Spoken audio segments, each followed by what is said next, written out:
तुम्ही मांडलेले मुद्दे योग्य आहेत, प्रश्न गंभीर आहे, खरं आहे, पण तरी सुद्धा इतका महत्त्वाचा प्रश्न असताना आजही ओबीसी नेत्यांची एकजूट का नाही दिसली?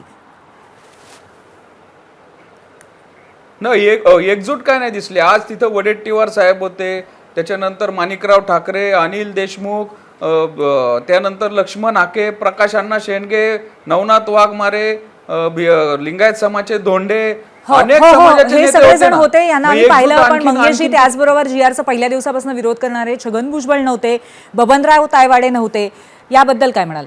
त्याचबरोबर मुंडे सुद्धा नव्हते. नाही नाही नक्कीच. आता कसं आहे, प्रत्येक विभाग वेगवेगळे आहेत. आमच्या जवळजवळ 450 जाती आहेत आणि उपजाती केल्यानंतर त्या मग 700-800 वर जातात. प्रत्येक समाजाची जे आपण भौगोलिक क्षेत्र आहे ते वेगळे. विदर्भामध्ये मग तेली येतात किंवा कुणबी येतात जास्त. पश्चिम महाराष्ट्रामध्ये धनगर, माळी, वंजारी येतात. त्याच्यामुळे एवढ्या मोठ्या महाराष्ट्रामध्ये एवढ्या मोठ्या जात समूहामध्ये जो नेता याच्या संदर्भामध्ये ओबीसीच्या हक्कासाठी भांडतोय. काल परवा कुणब्यांचा मेळावा पण मग एवढ्या मोठ्या विराट मोर्चामध्ये सर्वांना एकत्र घेणं का नाही जमत आहे अजूनही?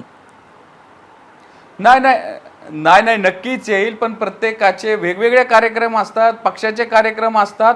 तरी पण ती नक्कीच आता 17 तारखेला बीडमध्ये भुजबळ साहेबांचा मेळावा आहे, त्याच्यामध्ये पण बरेच जण आम्ही जाऊ. फक्त आता काय, हे जे काय मोठी जी जबाबदारी आहे ती पार पाडताना किंवा मतदारसंघातली काय असताना, पक्षाचे काय कार्यक्रम असताना, पूर्वनियोजित कार्यक्रम असताना नाही जमत. पण नक्कीच ते पण आपल्याला ती एकजूट पण लवकरच आपल्याला पाहायला मिळेल. पण सर्व मिळून एक समान अजेंड्यावर काम करतात, एवढं तर आपण दुर्लक्षित नाही केलं पाहिजे.